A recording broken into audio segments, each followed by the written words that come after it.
अधूरी मोहब्बत, वो जिन जो उसे बर्बाद करने आया था। ध्यान से सुनिए, क्योंकि जो मैं आपको बताने वाली हूँ वो सिर्फ एक कहानी नहीं है। ये एक ऐसी सच्ची घटना है जिसे मैंने खुद अपनी आंखों से देखा है, अपने हाथों से फील किया और अपनी पूरी ताकत से रोक के दिखाया। इस कहानी में एक औरत है, एक धोखा है, एक रात के 2 बजे आने वाली कॉल है और एक ऐसी अलौकिक शक्ति है जो इंसान की रूह को अंदर से खा जाती है बिना कोई आवाज किए। हमने प्राइवेसी के लिए इसमें आने वाले सभी लोगों के नाम बदल दिए हैं, लेकिन ये घटना बिल्कुल सच्ची है। आइए शुरू करते हैं। चैप्टर 1, डिम्पल। दिसंबर 2025, डलास, टेक्सास, अमेरिका। बाहर बर्फबारी हो रही थी और एक औरत अपने घर की खिड़की के पास अकेली बैठी थी। 37 साल की, अपनी पूरी जिंदगी को एक एक करके याद कर रही थी। उसका नाम था डिम्पल। बाहर से देखने वालों को सब कुछ सामान्य लगता था। एक सुंदर घर, एक स्थिर नौकरी, एक छोटा सा प्यारा बेटा, क्रिश, सिर्फ 6 साल का। लेकिन अगर आप अंदर झांकते, अंदर एक औरत थी जो बार बार टूट चुकी थी, बार बार उठती थी और बार बार अकेली रह जाती थी। शादी टूट गई थी। विवेक, उसका पति, छोड़ के चला गया था एक विदेशी जमीन पर, एक छोटे बच्चे के साथ, बिल्कुल अकेले।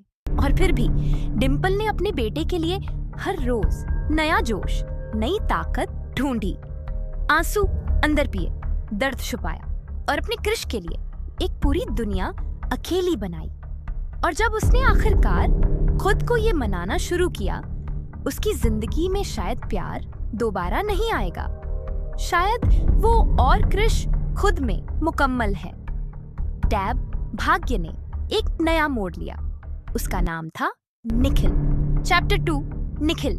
3 साल पहले डिम्पल इंडिया आई थी, वो वाली यात्रा जो तुम तब करते हो जब रूह को थोड़ी ताजा हवा और सुकून चाहिए होता है। मुंबई, वो सिटी जो कभी सोने नहीं देती, जो अपनी भीड़ में नए रिश्ते बनाती रहती है। और उसके बीच में एक कॉमन फ्रेंड के माध्यम से डिम्पल की मुलाकात निखिल से हुई। कुछ खास नहीं था पहले, एक सामान्य परिचय, एक कॉफी, एक मुस्कुराहट।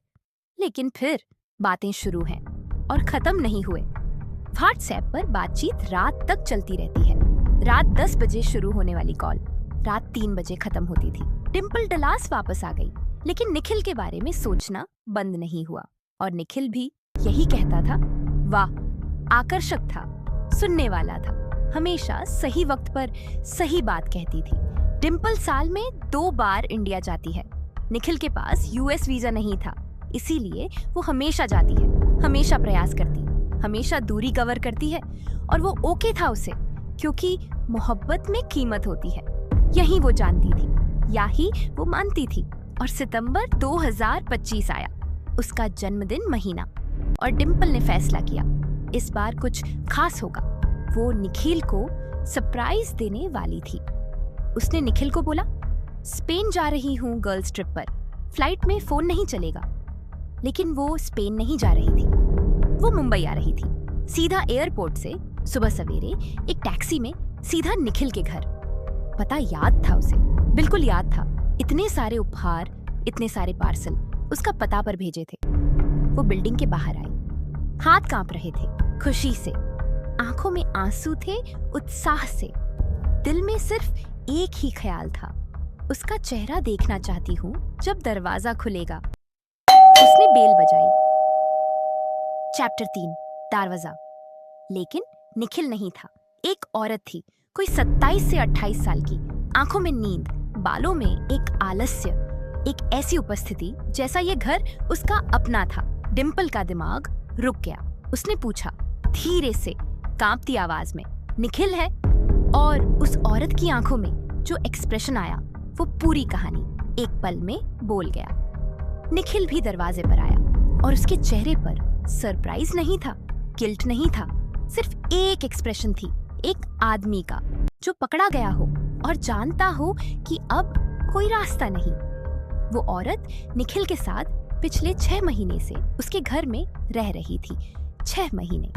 जब डिम्पल उसके पते पर उपहार भेज रही थी, जब डिम्पल सरप्राइज प्लान कर रही थी, जब डिम्पल अपने बेटे क्रिश को रात को बता रही थी, शायद हम भी एक दिन खुश होंगे। चीख आई, आंसू आए, टकराव हुआ जिसने पूरी बिल्डिंग को हिला दिया। और फिर डिम्पल वहां से चली गई, होटल में गई, बाथरूम की फ्लोर पर बैठ गई और रोटी रही तब तक जब तक एक भी आंसू बचा। सच्चाई आ गई थी, बदसूरत, बेरहम और बिल्कुल साफ।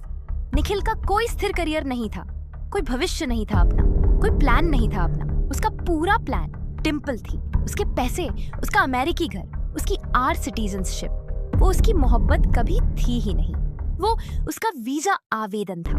डिम्पल ने पहली फ्लाइट ली, वापस डलास, नंबर ब्लॉक किया और फैसला किया ये भी झेल लेगी जैसे सब कुछ झेला था। निखिल ने अनजान नंबरों से कॉल की, दोस्तों के माध्यम से संदेश भेजे, माफी मांगी, किया समझाओ, रोया, गिरगिरिया। डिम्पल ने जवाब नहीं दिया, वो खत्म कर चुकी थी। हाँ, यही सोचा था उसने। चैप्टर 4, डूबाजे। 1 महीना गुजरा। डिम्पल धीरे से अपने आप को संभाल रही थी। घाव भर जाते हैं धीरे धीरे। और फिर रात के 2 बजे उसका फोन बजा। नींद में हाथ बढ़ाया उसने, स्क्रीन देखी और आंखें खुली की खुली रह गई। कॉलर आईडी पर उसका अपना नंबर था, उसका अपना नंबर। यूजी कॉल कर रहा था। उसने खुद को समझा, गलती होगी, नेटवर्क इश्यू होगा, कोई और स्पष्टीकरण होगा। लेकिन कुछ अंदर से एक ऐसी चीज जो किसी भी तर्क से, किसी भी कारण से परे थी, उसने कॉल उठाई। जो ध्वनि आई पानी की थी, गहरे पानी की, जैसी कोई चीज बहुत नीचे, बहुत गहरे डूबी हो और वहां से और फिर उस पानी के गुड़गुड़े अंधेरों में से एक मर्द की आवाज आई, धीमी, धीमा, जानबूझकर कुछ फुसफुसा कर रही थी। डिम्पल ने कॉल काट दी, सीधी बैठ गई। हाथ कांप रहे थे, दिल तेज तेज धड़क रहा था। बार बार खुद से बोल रही थी, कुछ नहीं था, कुछ नहीं था, कुछ नहीं था। लेकिन कुछ था, जरूर कुछ था। और 3 दिन बाद सुबह के 6 बजे ऊपर से चीख आई,